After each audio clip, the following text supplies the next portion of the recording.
Some women are down to their last dollar when they make the decision to kill.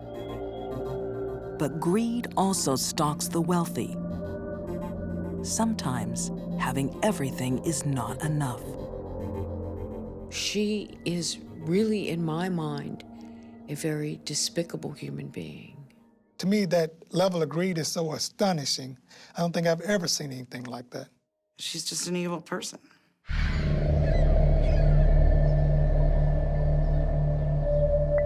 (1999), the opulent suburb of Toro Canyon in Austin, Texas. Millionaire TV executive Stephen Beard jolts awake. He has no idea what's wrong. Then he reaches down.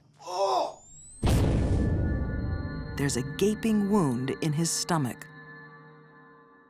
He just looked down and saw his internal organs laying outside of his body. Get an ambulance, quick! He thought he'd exploded. Paramedics fight to save the 75-year-old. I had a call from emergency. Please tell me what's going on. Steve! Woken by the commotion, Stephen's 37-year-old wife, Celeste, arrives from her separate bedroom. No one is sure what has happened until police find a vital clue. Stephen Beard has been shot. When there is a shotgun blast to the abdomen, multiple pellets are going to be perforating the stomach, causing leakage of hydrochloric acid. The pancreas, causing leakage of all of the digestive enzymes. And then, perhaps most importantly, multiple shots to the intestines is going to cause leakage of bacteria. It's a very slow and painful death. Ballistic tests on the shotgun shell lead police straight to the killer. Tracy Tarleton, a friend of the family. But this is no open and shut case. It's a sordid web of sex, lies, and money. One that draws in crime writer Diane Fanning. They knew that Tracy had pulled the trigger, but they suspected someone else was involved. But Tracy just wouldn't talk. Why? Why did you do it? We have significant... Tracy has a secret.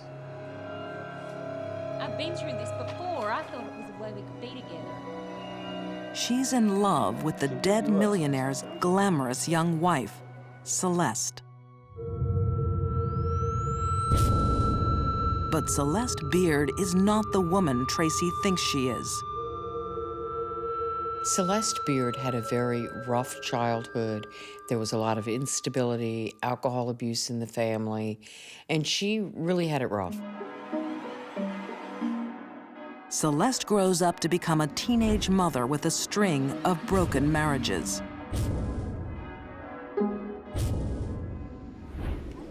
Sir, Mrs. Beard, how are you today? Would you like some... By her mid-30s, Celeste is a struggling single mother working at the Austin Country Club. Desperate for money, and lots of it. It's a beautiful day out there, isn't it, Mrs. Beard? To use the old-fashioned term, Celeste Beard was a fortune hunter, and she was determined to make her way in the world on the back of someone else. You're lucky, aren't you? You have a wonderful, wonderful husband, sir. When she meets Stephen Beard, she hits the jackpot. At the time, Stephen was married to Eloise, and from everything everyone has said, they had a wonderful, happy marriage. Then Eloise died of cancer. And when that happened, Celeste knew what she wanted.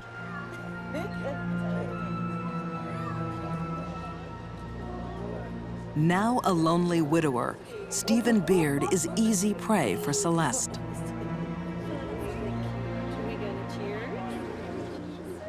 She paid attention to him.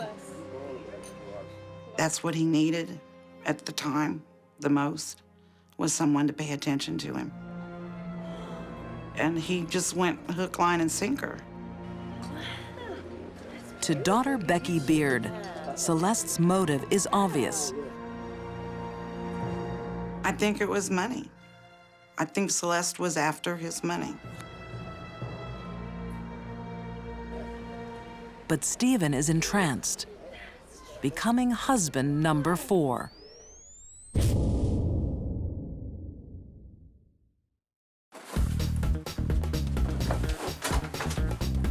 With riches beyond her wildest dreams, Celeste launches an epic shopping spree.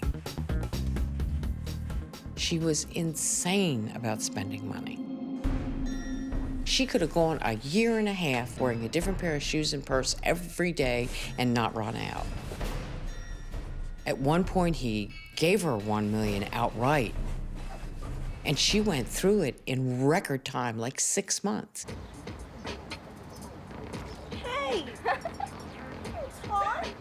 The only thing Celeste isn't willing to spend is time with her husband. Come on, Celeste. You know what time it is. She had married him only for money, so obviously she didn't find this 75-year-old man sexually attractive. And she really didn't want to be sexually involved with him. Stephen Beard is happy until the money starts to run out.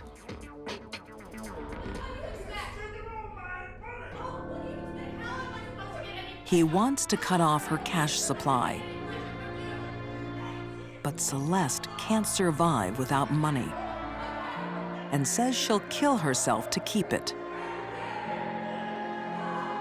Celeste threatened suicide when Stephen wanted to cut off her supply of money because for Celeste, shopping was like heroin. She had to do it. Every time she bought something, it made her feel good.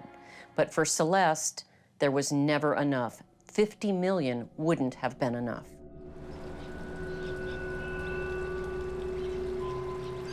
Suicidal, Celeste is committed to a psychiatric hospital. It's a fatal move. Waiting there is an unstable patient looking for love. It's Tracy Tarleton, Stephen Beard's killer. Celeste Beard is a fortune hunter. Her prey is millionaire husband Stephen Beard, but he's getting jumpy. When Stephen threatened to take away her credit cards, it threatened her very self-esteem. After threatening suicide, she's placed in psychiatric care and meets Tracy Tarleton. Tracy was an emotionally unstable woman who had been in and out of hospitals for depression and other disorders for quite some time. Lonely 35-year-old Tracy hungers for love in the same way Celeste craves money. She's infatuated with this glamorous new patient. And Celeste leads her on. Tracy Tarleton loves Celeste Beard. I don't think there's any doubt about that. Prosecuting attorney Gary Cobb. Celeste Beard, I don't think ever loved, maybe didn't even like Tracy Tarleton, but she was willing to engage in a lesbian relationship in order to get what she wanted. Celeste used sex to get what she wanted, and what she wanted was money. Outside hospital, the affair intensifies. There she is. And it's anything but a secret. We had pictures of them together looking like a couple. We had evidence that they were going to shows together. We had evidence that they were going to couples counseling together. We had evidence that Celeste Beard had brought Tracy a particular kind of ring to wear to cement their relationship. Celeste can't stand her millionaire husband, Stephen, even drugging him so she can sneak out. that she can't afford a divorce. Because Celeste had signed a prenuptial agreement, she was only guaranteed a minimum amount of money if she divorced Stephen. And he had already given her that money and she'd blown it. Well, Miss Tracy is a sharpshooter. Blinded by greed, she makes a decision. Stephen has to go. The solution for her was, if I kill him, I can have a lot of money and it'll all be mine. In Lovelorn Tracy, Celeste has found a willing accomplice. I think for Celeste and Tracy, they had a master-slave relationship. Celeste was the master, Tracy was the slave. Tracy's master has a job for her. Celeste planned the killing out very carefully. She drugged her husband's drink to make sure that he fell asleep.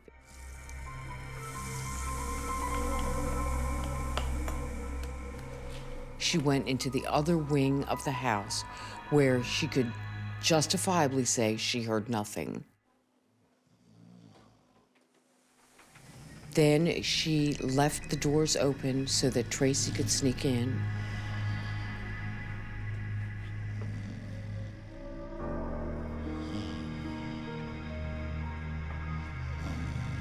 Tracy has her own reasons for wanting Stephen dead. He's the one thing standing between her and true love. Tracy's faith is absolute. She assumes Celeste will get rid of the evidence. Celeste Beard never attempted or intended to pick up the shotgun shell. And the police immediately go to Tracy Tarleton's house. And Tracy's not a very good criminal. She was not a person who had the proper frame of mind to kill somebody. She's already feeling guilt about it. She immediately tells them, while they're at her front door, yes, I have a shotgun. Tracy Tarleton pays a high price for love. Sentenced to life for murder. But Celeste is still under suspicion. I had a call from the deputies. It's okay. Next, Steve, what's going on? Please, can you If I was the first officer on the scene in a house where a married man had been shot in his own bed and his wife wasn't sleeping with him, the very first thing that would occur to me is that she was somehow involved in the shooting. She had nothing to do with it. They kept pressuring Tracy, trying to get her to give up Celeste, because they knew there was no reason for Tracy to do this completely on her own. Tracy stays silent, waiting in jail for the woman she loves. Celeste waits for no one. She has Stephen's money. Now she wants more. It was not till a year later that Celeste went and married husband number 5 in Aspen, Colorado.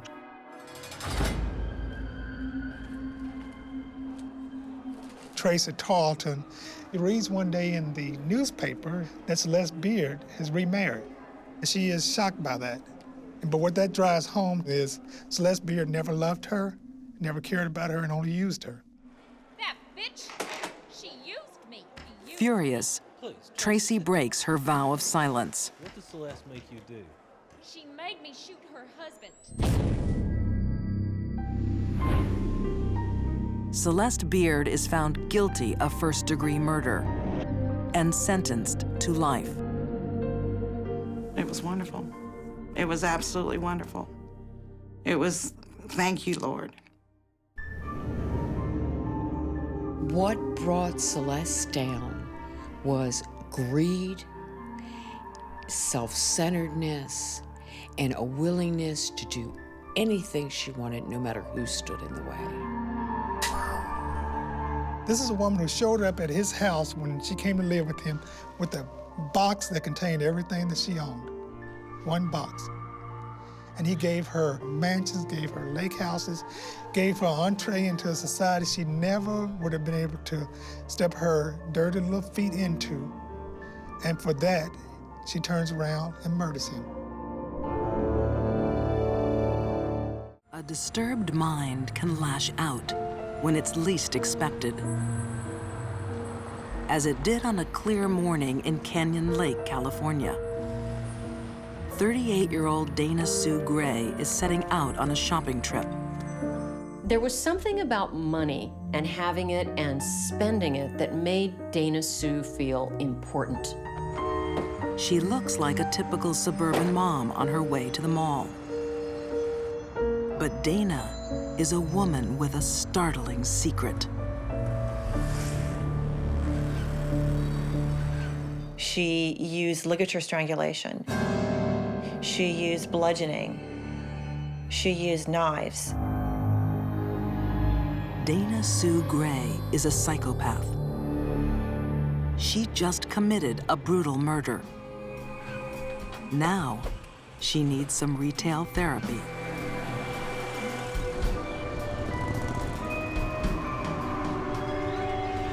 Detective Joe Greco will never forget the gruesome crime scene Dana Sue Gray left behind that day in 1994.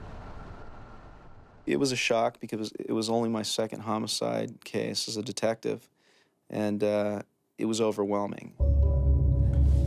66-year-old June Roberts has been strangled and bashed with a bottle. It crossed my mind that I had a serial killer on my hands. No one has ever seen a serial killer like this one. She's in a class all her own. The killing spree begins 2 weeks earlier. Norma, are you there, dear? The community was very affluent, and they didn't have a lot of homicides. Norma. Alice Williams has not seen her neighbor, Norma Davis, for 2 days. Where are you, dear? She's concerned the 86-year-old has fallen ill. The reality is far worse. A neighbor came by and found her body. The neighbor was never the same after that. The brutality of the murder also shocks crime writer Kathy Braidhill. Norma has been stabbed. A fillet knife is buried to the hilt in her chest. The handle of another protrudes from her neck. The blade inserted so deep, it has almost severed Norma's head. We didn't have a lot of information. The only piece of evidence that we had was in the entryway of the condominium. Found a faint shoe print on the floor of the condominium, and it was a 6.5 size shoe. The shoe print would later be traced to a former nurse named Dana Sue Gray. Dana Sue Gray was in her mid-30s. She loved thrill sports. She loved rock and roll. As a young woman, Dana enjoyed skydiving. But increasingly, it's her personal life that's going into free fall. Dana's life right before the murders was chaotic. She had a lot of emotional setbacks. She had had a miscarriage. She had also sunken into depression and alcoholism, and she was accused of stealing drugs from her job as a nurse. Fired from her job. Separated from her husband. She seeks solace in alcohol and prescription drugs. We really don't know why she had started to use drugs. We're thinking perhaps it was because of the depression from the miscarriage. It could have been any number of things.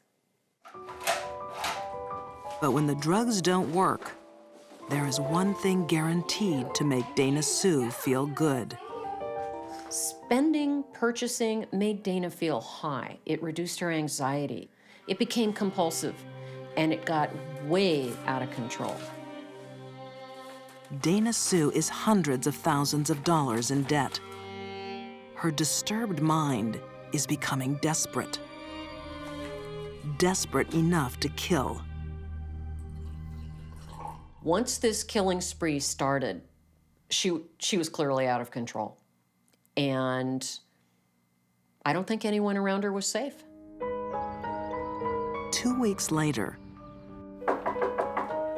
66-year-old June Roberts answers a knock at the door. Hey, June, look, I was wondering if I could Recently widowed, June welcomes the visit by a family friend. Little does she know, she has admitted a killer into her home. A killer who leaves her boyfriend's 5-year-old son waiting outside. I think the fact that Dana Sue had her lover's 5-year-old boy in the car with her, waiting outside in the car while she went into these homes and killed these women, really speaks to the coldness and how little she thought that what she was doing was wrong.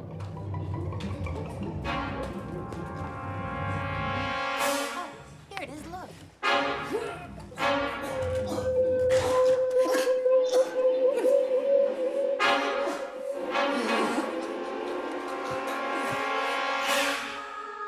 It was very brutal. The victim had been strangled with her own telephone cord and actually tied to a chair. And she was struck so hard it fractured her skull.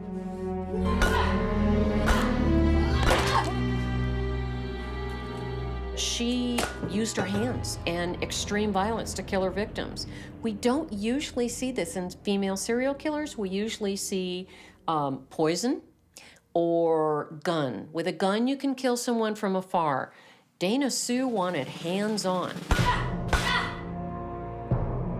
But perhaps just as shocking as the murders is what Dana chooses to do next. She didn't even go home after she killed these women and lay low for a while. She just needed to get to the mall. Canyon Lake, California, 1994. 38-year-old Dana Sue Gray is in the mood to be pampered.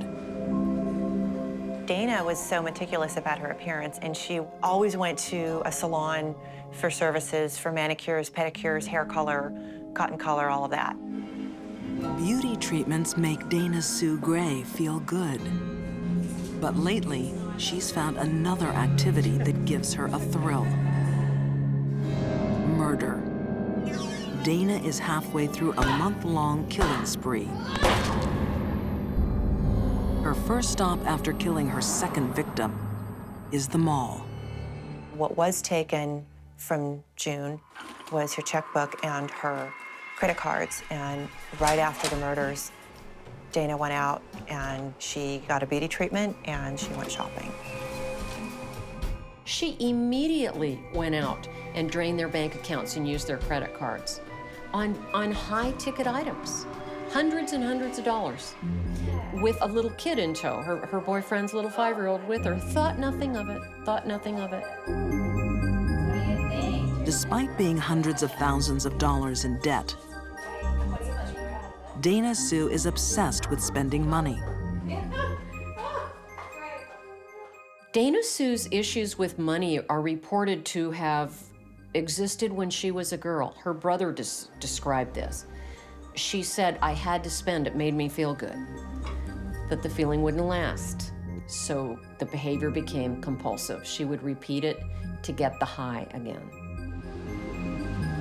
Psychologists have a term for compulsive shopping: oniomania.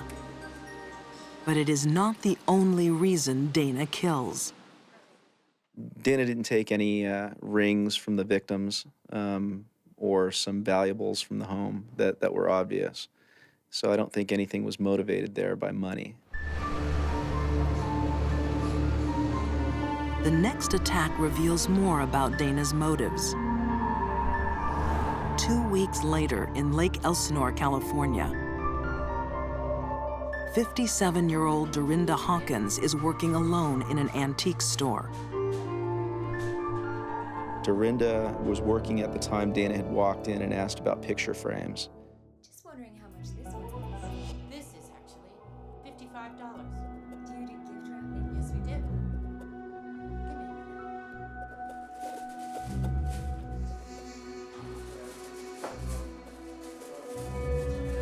And it was there behind the framing tables that Dana strangled Dorinda.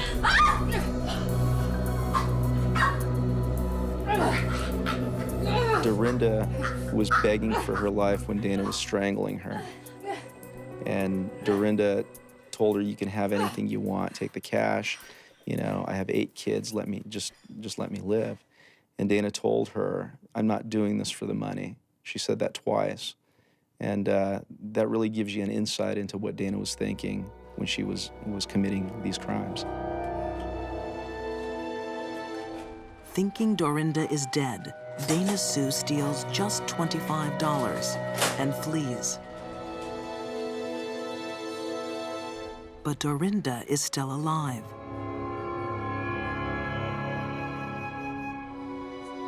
She's had a lucky escape from a woman with a long history of violence. When Dana Sue was a young girl and she would be reprimanded or punished by her mother, it was reported that she frequently lashed out violently as a little girl and grew up to do it as a woman. Dana Sue is motivated by more than money. She also has a deep-seated need for power, a need she satisfies with murder. Dana liked the fight, and we believe that she killed because she enjoyed having power over somebody and watching them struggle and watching them die. There is something hidden in Dana's past that explains not only why she killed, but who. As police trace the clues left by her shopping sprees, the final piece in the puzzle of Dana Sue's disturbed mind is about to be revealed. We were able to do a paper trail with the credit cards and go to the different stores that she had used these credit cards at. And with the merchants, we were able to get a general description of this suspect. I'm wondering if you've seen this woman. The shopkeepers recognize the face. So do residents of Canyon Lake. Dana Sue Gray is arrested for murder. When they finally did apprehend her, her Cadillac was full of grocery bags. Her house was full of expensive perfume. I mean, she had a veritable department store in her house. We have statements proving that you had spent these cards. Dana Sue Gray denies the murders. But while she is questioned by Detective Joe Greco, the case takes a horrifying turn. In the interview, Dana began talking about finding a purse, and that purse belonged to a woman by the name of Dora Beebe. In the station, at the same time, there were sheriff's deputies working another murder. Joe went to them and asked them the name of their victim. They told him Dora Beebe, and Joe instantly said, well, we have your suspect in the other room. Earlier that day, Dana Sue had knocked on the door of a stranger, asking for a map. So I knew that we had the right suspect in this case, but I did not know that on the same day that I was serving the search warrant, she was out killing her last victim. Just wait a minute, then I'll be out. Like Dana Sue's other victims, Dora Beebe is elderly, alone, and totally unprepared for a vicious attack. What are you doing? Dora Beebe was found murdered inside her home. She was beaten with a clothes iron, and her skull was fractured. To psychologists, the attack on Dora Beebe is the final clue in a revealing pattern. All 4 of Dana Sue's victims were elderly women. Women old enough to be her mother.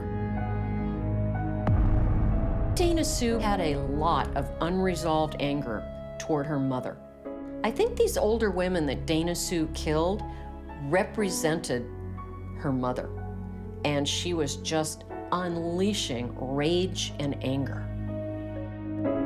To avoid the death penalty, Dana Sue Gray pleads guilty to multiple murders. A desire for money, a need for power, and a hatred of her own mother. Dana Sue Gray's disturbed mind made her a ruthless killer who will spend the rest of her life behind bars. Then when you look at her history and you see how violent she could be as a child with her mother when she was reprimanded, this was a murder spree in the making for 30 years. She enjoyed doing things that were risky. She was a thrill seeker, and I think that she really enjoyed what she was doing. She got a thrill out of it.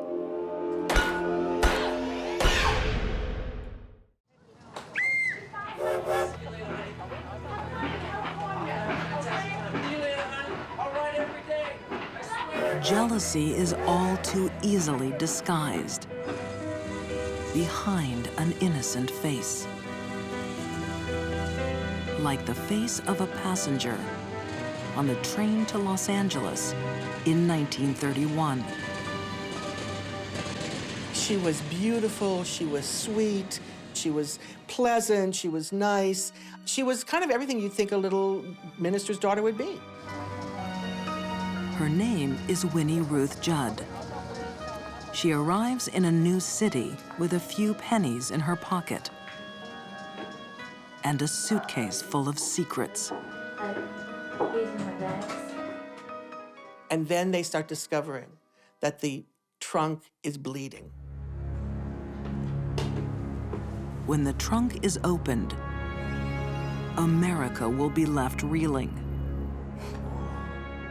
This is the biggest sensational case in the entire country. Papers all over the nation are writing about this unbelievable situation. The trunks, the bloody trunk. I mean, who is this woman? Who is this enigma? Who is this trunk murderess? It was frantic. No one knows the tale of Winnie Ruth Judd better than writer Jana Bommersback. She had every right to believe she would have a white picket fence and a nice little life, and that's not the way it turned out. Phoenix, Arizona. One night in 1931. So Jack popped into the office yesterday, and he said that they should be here about 8:30, so... Roommates Anne Leroy and Sammy Samuelson are in the mood to entertain. He said he was going to bring a friend. I wonder who he's bringing. We're here. Hello. Tonight, their guests include 26-year-old Winnie Ruth Judd. Oh, I'm Pete. Pete, this is Pete.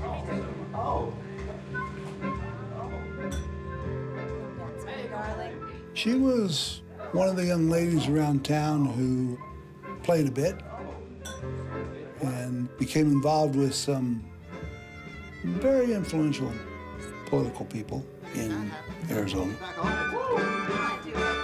Winnie is having an affair with married businessman Jack Halloran.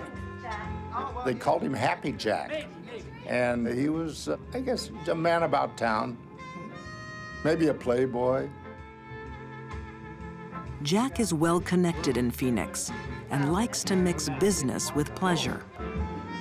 Having a good time there, Pete? Oh, this is great. Jack Halloran was a tall, good-looking Irish guy who could take his booze and his women in great big doses. He was also a lumberman. He owned a lumber company in town. He was on the Chamber of Commerce. He was on all the city commissions. This was a dandy man, as handsome as can be, and he liked to party. But Winnie isn't the only one with eyes for Jack Halloran. And apparently all three of these women were crazy about this guy, and they all were trying to wheel themselves into the best position. We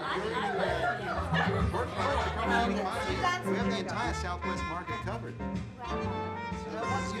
There was a disagreement between these three young ladies, probably over the affections of Jack Halloran. It's a disagreement that will turn deadly. Jealousy is the most common motivator of murder. Criminal profiler Candice DeLong has seen envy explode into homicide all too often. Jealousy can drive people to violent extremes because it cuts them to their core and it hurts, and the only way the person can stop the pain is to destroy their rival.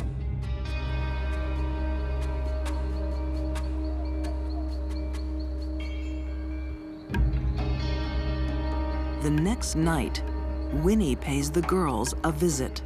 It was a Friday night. It was a very hot Friday night, unseasonably warm.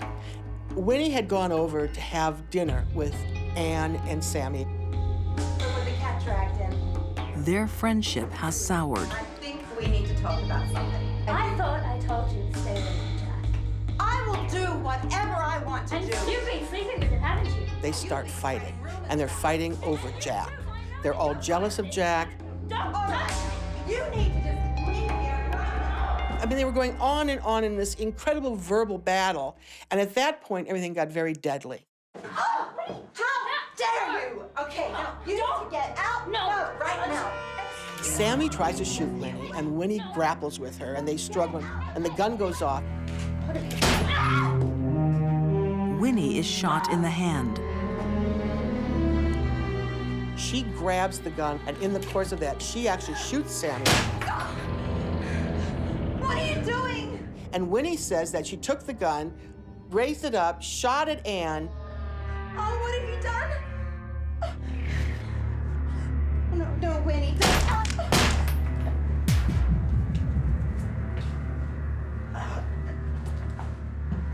And realized that her two friends were dead. Winnie Judd has suddenly become a murderer. What happens next will brand her a monster.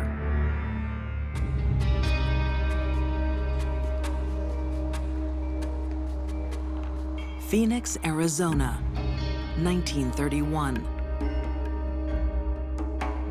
The lives of two women have ended tonight, and the life of a third has changed forever. Her friends are dead. At the end of a matter of 5 minutes of going in to talk to them, they're dead. 26-year-old Winnie Ruth Judd has killed her friends in an argument over a man. Now, her thoughts turn to the problem of what to do with their bodies.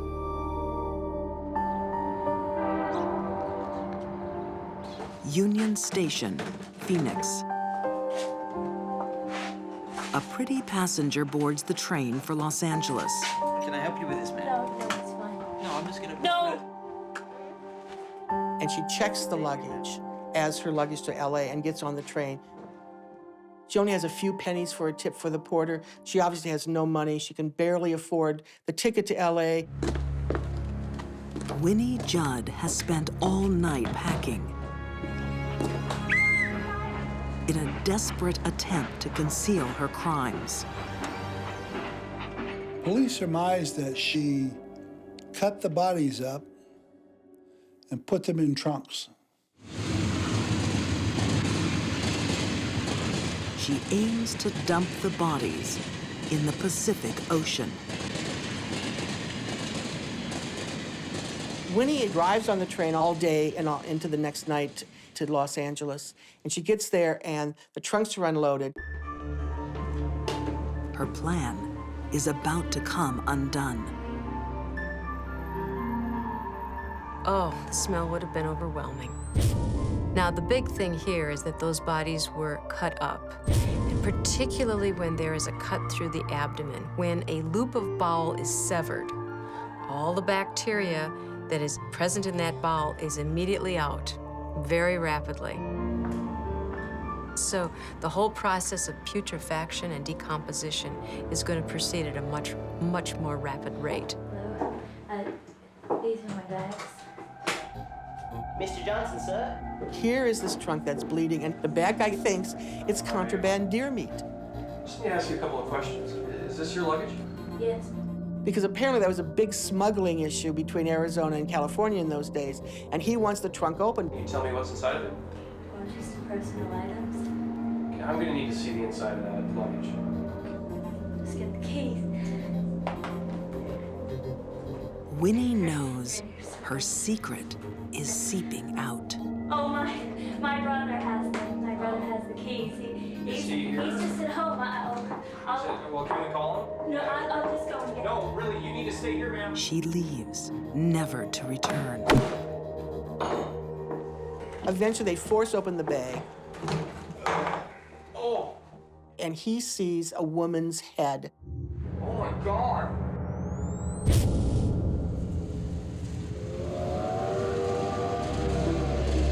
Police catch Winnie Ruth Judd a week later. Convicted of murder, she's confined to a mental hospital for the next 40 years. Some believe justice has been served. Others are not so sure. There was a distinct effort to make sure this woman was convicted and put away.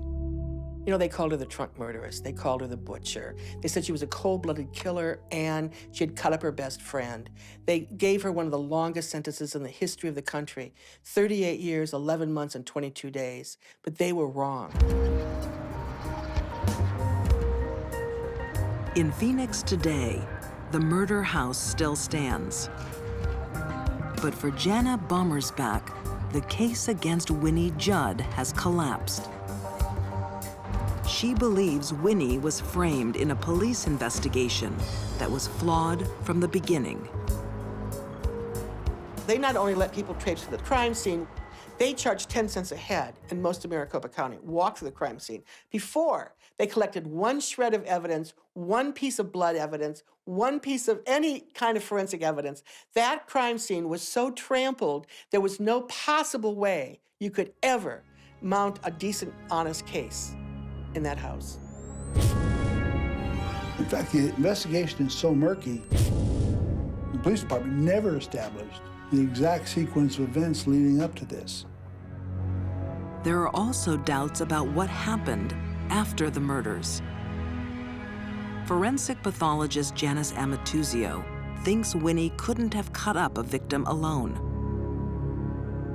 Disarticulation of a human being is an art that, fortunately, most people don't know. In my opinion, somebody with a lot of experience and somebody with a fair amount of strength would be required to disarticulate a human being.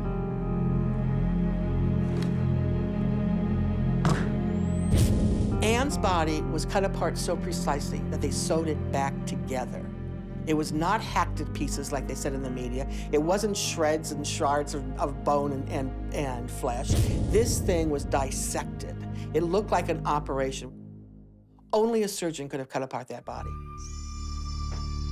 Oh my God. Jana thinks the body was dismembered by a surgeon, organized by Jack Halloran.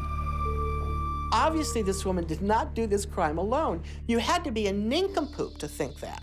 You had to be blind, deaf, and dumb to even consider that Winnie Ruth Judd, on her own, killed these women in cold blood, disposed of these bodies, dismembered this body, took the trunks, the whole thing. It was absurd.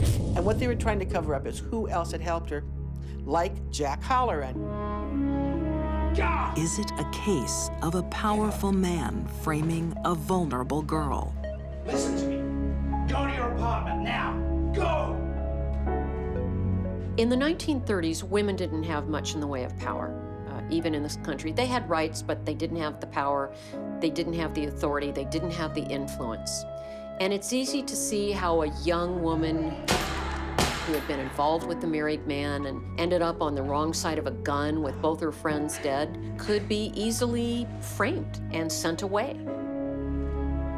Winnie Judd is finally released in 1971. Age 66. Returning to Phoenix, she finds a town divided about her guilt. But Jana Bommersbach has no doubts. She befriends Winnie and comes to believe in her innocence. Winnie Ruth Judd passed away in 1998, surrounded by friends and people who loved her and cared for her, and who by now knew that she was not the horrible woman that history had said she was. Murderous butcher, or framed innocent. The truth about Winnie Ruth Judd may never emerge. All that's known for sure is her problems began with a jealous heart.